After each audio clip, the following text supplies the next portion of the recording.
Naranasan nyo na ba to? Magkatabi lang kayo ng kaibigan mo sa pamingwitan. Iisa ang pain na gamit nyo. Halos magkadikit ang pwesto nyo. Pero sa kanya, walang tigil ang huli. Bawat hagis, may kagat. Samantalang sa'yo, ang tanging gumagalaw lang ay ang lamok sa paligid mo. Nakakainis, di ba? Sa video na ito, tatalakayin natin ang totoong dahilan kung bakit sa parehong pain, siya lang ang nakakahuli. At bibigyan kita ng isang pangako. Pagkatapos ng video na ito, hindi mo natitingnan ng pangingisda sa parehong paraan. Ang sagot ay mas simple at mas nakakagulat kaysa sa iyong inaakala. Sa tingin mo ba, sadyang maswerte lang siya o may sikretong hindi mo nakikita? Tara, alamin natin. Sa loob ng maraming taon, karamihan sa atin ay naniniwala sa isang simpleng kasabihan. Kung ano ang gumagana sa kanya, gagana rin sa akin. Kaya naman, kapag nakita natin ang katabi natin na nakakahuli gamit ang hipon, lahat tayo ay maglalagay ng hipon. Kung gumamit siya ng kulay berdeng lure, hahanapin natin ang pinaka-berdeng lure sa tackle box natin. Ito ang nakasanayan. Ang problema sa ganitong pag-iisip, madalas, ito ang dahilan kung bakit tayo umuuwing walang huli. Iniisip natin na ang pangingisda ay parang pagluluto na may iisang recipe. Pero ang totoo, ito ay isang sining ng pag-obserba sa mga detalyeng hindi nakikita ng karamihan. Ang kwento ay hindi nagtatapos sa uri ng pain. Sa katunayan, doon pa lang ito nagsisimula. Unang punto, pag-usapan natin ang lalim. Maaaring sabihin mong pareho lang naman kayo ng lalim na pinupuntirya. Pero sa mundo ng isda, ang pagkakaiba ng 6 na pulgada ay parang pagkakaiba na ng isang palapag ng gusali. Baka ang pain ng katabi mo ay eksaktong nasa strike zone, yung eksaktong level kung saan nag-aabang ang mga isda. Samantalang ang sayo, maaaring masyadong mababaw or masyadong malalim ng ilang pulgada lang. Halimbawa, sa isang umaga, nakaupo kayo sa bangka. Pareho kayong gumagamit ng maliit na jig.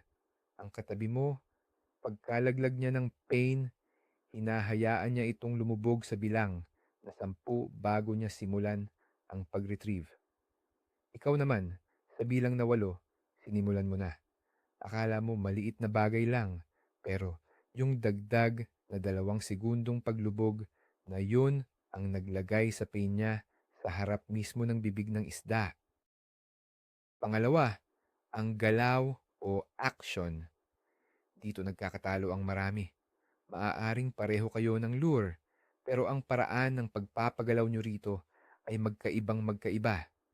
Isipin mo na lang, ikaw ay nagjijig ng mabilis at agresibo. Pataas pababa. Samantala, ang katabi mo, ang galaw niya ay halos hindi mo mapansin. Isang maliit na kanti lang sa dulo ng kanyang pamalo. Isang bahagyang pag-angat, tapos hahayaan niyang bumagsak. Para sa isang mandaragit na isda na nagmamasid, ang galaw ng pain mo ay parang isang taong sumisigaw at nagwawala, kahina-hinala. Ang galaw naman ng pain niya ay parang isang sugatang isda na madaling target. Tandaan, sa pangingisda, madalas less is more. Ang pinakamabisa kadalasan ay yung pinakamaliit at pinakanatural na galaw. Pangatlo, at konektado sa galaw, ay ang pause or paghinto. Ito ang isa sa mga pinaka-underrated na diskarte sa pangingisda. Marami sa atin, sa sobrang sabik, ay tuloy-tuloy lang sa pag-retrieve or pag-jig, walang pahinga. Pero ang katabi mo, pagkatapos niyang i-twitch ang kanyang lure, hihinto siya ng 3, 4, or kahit 5 segundo. Sa tingin mo, walang nangyayari. Pero sa ilalim ng tubig, yung mga segundong yun ang pagkakataon ng isda na lapitan at pag-aralan ng pain. Kadalasan, ang kagat ay nangyayari sa sandaling huminto ang pain o sa unang segundo ng paggalaw nito ulit pagkatapos huminto. Ang paghinto ay nagbibigay ng impresyon ng isang biktima na pagod na o hindi alerto.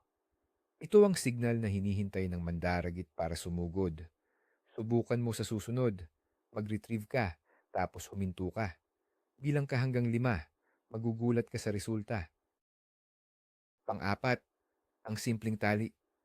Oo, yung buhol mo sa pain. Akalain mong pwedeng maging dahilan yan.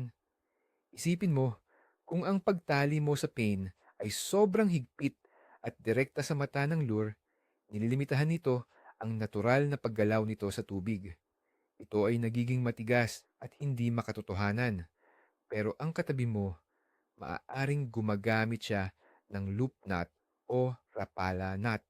Ang buhol na ito ay lumilikha ng isang maliit na loop na nagpapahintulot sa pain na gumalaw ng mas malaya, kumembot, at mag-vibrate na parang totoong buhay na isda. Ang maliit na espasyong iyon na binibigay ng loop knot ay nagbibigay ng mas maraming action sa lure kahit sa pinakamaliit na paggalaw ng iyong kamay. Kaya sa susunod, tingnan mo ang buhol mo. Baka yung simpleng pagbabago lang mula sa clinch knot papuntang loop knot ang kailangan mo. Panglima sa ating listahan, ang kapal ng iyong linya o tansi. Ito ay isang klasikong pagkakamali ng maraming mangingisda.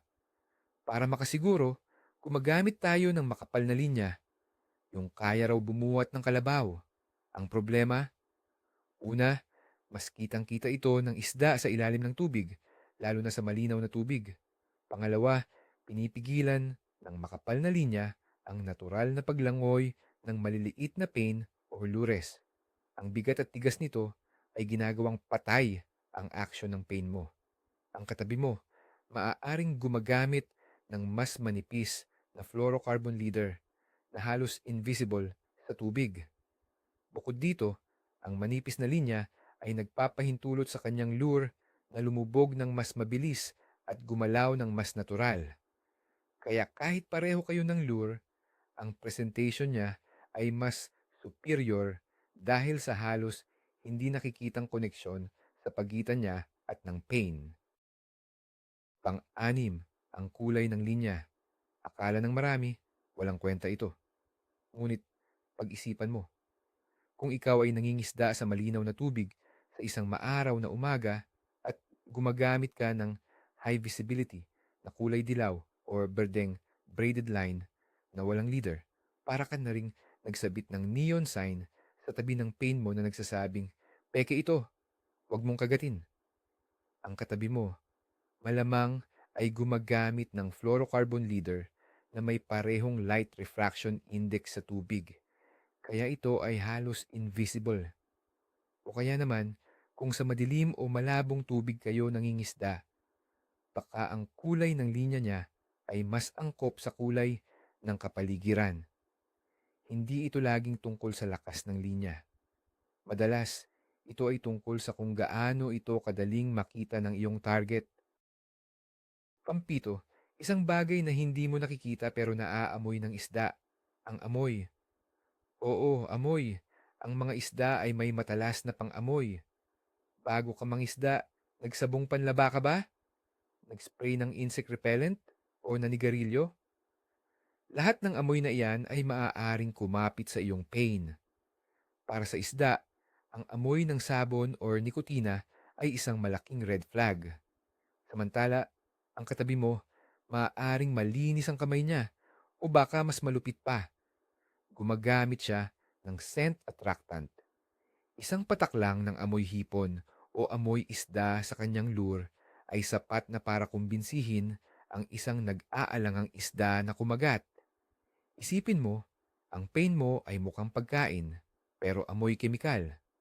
Ang pain niya mukhang pagkain at amoy pagkain. Sino sa tingin mo ang kakagatin?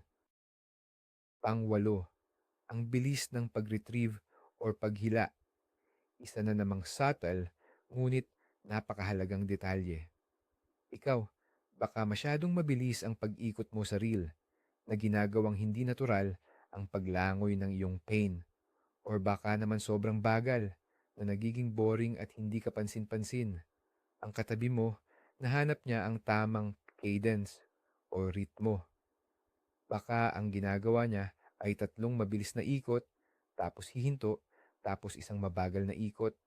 Ang paiba-ibang bilis na ito ay ginagaya ang isang nalilitong o sugatang isda na siyang paboritong target ng mga predator. Walang iisang tamang bilis. Kailangan mong mag-eksperimento. Subukan mong baguhin ang bilis ng iyong retrieve sa bawat ilang hagis hanggang sa matuklasan mo kung ano ang gusto ng isda sa araw na yon. Pangsyam, ang anggulo ng paghagis. Madalas, kapag magkatabi kayo, iniisip mong pareho lang kayo ng lugar na pinangingisdaan. Pero tingnan mong maigi. Ikaw ba ay humahagis ng diretso sa harap mo? Ang katabi mo, baka humahagis siya ng bahagyang pakaliwa sa tabi ng isang lubog na bato na hindi mo nakikita. O baka naman humahagis siya ng pakanan kung saan ang agos ay natural na dinadala ang kanyang pin papunta sa isang tumpok ng halaman sa ilalim.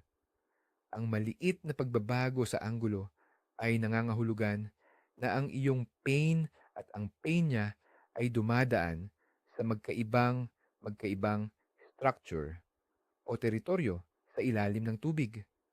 Siya ay naghagis sa kusina ng isda. Ikaw sa sala. Kaya siya ang laging may handa. Pang-10, ang posisyon. Kung nasa bangka kayo, ang pwesto nyo ay napakahalaga. Baka ang katabi mo ay nakapwesto sa paraan na ang agos ay galing sa likod niya na tinutulak ang kanyang pain palayo sa bangka sa mas natural na paraan. Ikaw naman, baka nasa pwesto ka kung saan kailangan mong hilahin ang pain mo laban sa agos na ginagawang hindi natural ang paggalaw nito. Kahit sa pampang, pareho rin ang prinsipyo. Ang posisyon niya ay maaaring nagbibigay daan sa kanya na ihagis ang pain sa isang lugar na hindi mo maabot mula sa iyong pwesto. O baka ang posisyon niya ay nagtatago sa kanya mula sa paningin ng isda habang ikaw ay kitang-kita. Ang pangingisda ay parang chess. Ang posisyon ay susi sa tagumpay. Pang-11, ang sensitivity ng iyong gamit, lalo na ang pamalo o rod. Maraming isda, lalo na sa mga lugar na laging pinangingisdaan, ay hindi na kumakagat ng malakas. Ang kagat nila ay napakagaan, isang bahagyang tap o tik lang sa linya. Kung ang pamalo na gamit mo ay matigas at hindi sensitibo, parang walis tingting, hindi mo mararamdaman ang mga kagat na iyon. Akala mo, walang isda. Samantala, ang katabi mo, maaaring gumagamit ng mas sensitibong graphite rod na nagpapadala ng bawat maliit na vibration mula sa pin hanggang sa kanyang kamay. Kaya ang kagat na para sa iyo ay hangin lang, para sa kanya ay isang malinaw na signal para bumanat. Hindi niya hinuhulaan kung may kagat. Nararamdaman niya ito. Pang-12, ang tamang oras o timing ng paghagis. Mukhang simpleng bagay, pero pag-isipan mo ito. Ang katabi mo, bago siya humagis, nagmamasid muna siya. Nakita niya ang isang maliit na pagtilamsik sa tubig, senyales ng isang isda na kumakain sa ibabaw. Agad siyang naghagis doon. Ikaw naman, abala sa pag-aayos ng gamit mo. Pagkahagis mo, huli na. Ang feeding window ng isda ay maaaring tumagal lang ng ilang segundo. Siya, nasaktuhan niya. Ikaw na mismo. Ang pangingisda ay hindi lang tungkol sa pagbabad ng pain sa tubig. Ito ay tungkol sa paglalagay ng tamang pain sa tamang lugar, sa tamang-tamang oras. Pang-13, ang liwanag at anino. Ito ay madalas na binabaliwala ng mga mangingisda sa pampang. Sa isang maaraw na umaga, kung ang araw ay nasa likod mo, ang iyong anino ay humahaba at tumatama sa tubig. Eksakto sa lugar na gusto mong paghagisan. Para sa isang maingat na isda, ang biglang paglitaw ng isang malaking, madilim na anino ay senyalis ng panganib. Isang ibon na mandaragit Marahil, agad silang magtatago. Ang katabi mo, maaaring nakapwesto siya sa paraan na ang kanyang anino ay tumatama sa lupa sa likod niya at hindi sa tubig. O baka naman nakatayo siya sa likod ng isang puno. Maliit na bagay, pero sa mundo ng survival of the fittest, ang anino mo ay isang malaking banta. Pang-14, ang ingay at vibrasyon. Ang mga isda ay may lateral line, isang organ na nakakaramdam ng kahit pinakamaliit na pagbabago sa pressure at vibration sa tubig. Kung ikaw ay naglalakad ng malakas sa pampang, nagbabagsak ng gamit sa bangka, or nagsisigawan kayo ng mga kasama mo, lahat ng vibrasyong iyon ay naglalakbay papunta sa tubig at nagbibigay ng alarma sa mga isda. Ang katabi mo, marahil ay gumagalaw ng dahan-dahan at tahimik, para siyang isang pusa na nag-aabang ng daga. Ang bawat hakbang niya ay pinag-isipan. Ang katahimikan ay hindi lang para sa konsentrasyon. Ito ay isang teknikal na aspeto ng pangingisda na nagbubunga ng mas maraming huli. Pang-15, ang pinong detalye sa pain. Sabi mo, pareho kayo ng lure. Sigurado ka ba? Tingnan mong maigi. Pareho kayong gumagamit ng silver na kutsara. Pero, yung sa kanya, baka mayroon itong maliit na pulang sticker malapit sa treble hook. O baka, yung sayo ay makintab at bago, habang ang sa kanya ay medyo kalawangin na at di gaanong kumikinang. Minsan, ang mga isda ay mas gusto ang di gaanong perpektong itsura. O baka naman, yung brand ng lure niya, kahit pareho ang itsura, ay may bahagyang kakaibang wobble o pagkembot sa tubig kumpara sa'yo. Sa pangingisda, ang diablo ay nasa mga detalye, at ang isang pulang tuldok ay maaaring ang pagkakaiba sa pagitan ng huli at bokya. Pang-16, ang psikolohikal na aspeto, kumpiyansa. Kapag ang katabi mo ay nagsimulang makahuli, tumataas ang kumpiyansa niya. Bawat hagis niya ay may intensyon. Naniniwala siyang makakahuli siya.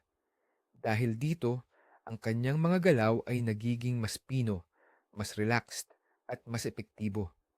Ikaw naman, habang tumatagal na wala kang kagat, nagsisimula kang magduda. Mali ba ang pain ko? Mali ba ang pwesto ko? Ang pagdududang ito ay nagreresulta sa pabago-bagong diskarte, pagiging apurado, at frustrasyon. Ang iyong mga galaw ay nagiging padalos-dalos. Ang isda ay hindi nakikita ang iyong kumpiyansa, pero nararamdaman nila ang epekto nito sa iyong presentasyon. Pang-17, ang pag-obserba sa paligid. Ang mahusay na mangingisda ay hindi lang nakatingin sa dulo ng kanyang pamalo. Ang mata niya ay nasa lahat ng dako.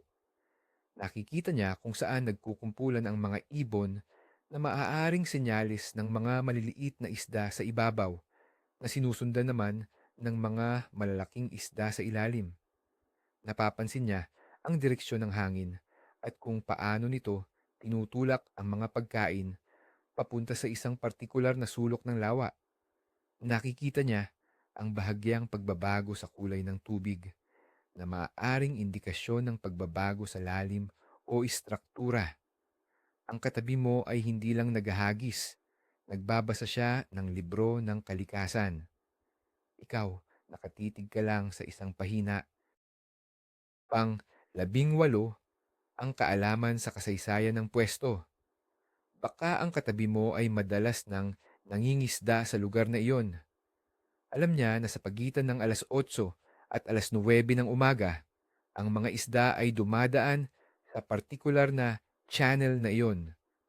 Alam niya na sa likod ng malaking bato sa kaliwa ay may isang malalim na butas kung saan nagtatago ang mga isda kapag mainit ang araw.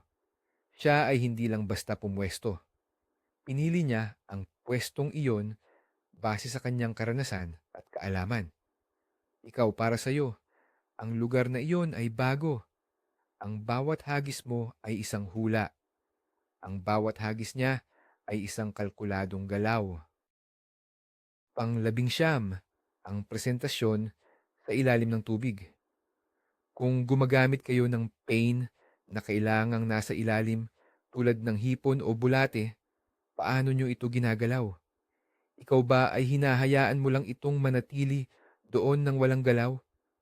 Ang katabi mo, baka ang ginagawa niya ay dahan-dahan niyang kinakaladkad ang kanyang pain sa ilalim. Ang pagdrag na ito ay lumilikha ng maliit na puff ng putik na umaakit sa atensyon ng isda, o baka naman bahagya niyang inaangat at binabagsak ang kanyang pain, ginagaya ang isang naghihingalong hipon. Ang parehong pain ay maaaring ipresenta sa 10 magkakaibang paraan. Nahanap niya yung isa na gumagana. At pang-20, ang invisible factor o mga hindi nakikitang salik. Ito ay maaaring ang barometric pressure. Sa pagbaba ng pressure, mas nagiging aktibo ang mga isda. Maaaring ang katabi mo ay may relo na may barometer at napansin niya ang pagbaba nito. Kaya pinalitan niya ang kanyang diskarte para maging mas agresibo. O maaaring ang subtle na pagbabago sa agos ng tubig na hindi mo napapansin ay nakaapekto sa kung saan nagkukumpulan ang isda. Ang punto ay ang isang mahusay na mangingisda ay parang isang detective. Palagi siyang naghahanap ng clues. Nakikita man ito o hindi, siya ay nag-a-adjust at umaangkop. Hindi siya umaasa sa iisang pain o iisang diskarte. Kaya ayan, 20 posibleng dahilan. Nakita nyo? Hindi lang ito tungkol sa pain, ito ay tungkol sa lalim, galaw, paghinto, tali, linya, amoy, bilis, anggulo, posisyon, sensitivity, timing, anino, ingay, detalye, kumpiyansa, pagmamasid, kaalaman, at pagangkop sa mga hindi nakikitang salik. Ang pinakamalaking aral dito, ang pangingisda ay hindi isang laro ng swerte. Ito ay isang laro ng mga detalye. Yung katabi mong sunod-sunod ang huli, hindi siya maswerte. Mas mapagmasid lang siya. Mas binibigyan niya ng pansin ang mga maliliit na bagay na binaliwala ng karamihan. At ang pagkaunawang ito ang magbabago ng lahat para sa iyo. Hindi mo nasisisihin ang pain mo. Sa halip, magsisimula ka ng magtanong, ano ang pwede kong baguhin? Maraming salamat sa panunood. Kung may natutunan ka, huwag mong kalimutang pindutin ang like button at mag-subscribe para sa mas marami pang tips. Ngayon, iiwan ko kayo sa tanong na ito. Sa lahat ng tinalakay natin, ano ang isang detalye na hindi mo kailanman binigyan ng pansin noon na susubukan mo sa susunod mong pangingisda? Ibahagi ang iyong sagot sa comment section sa ibaba.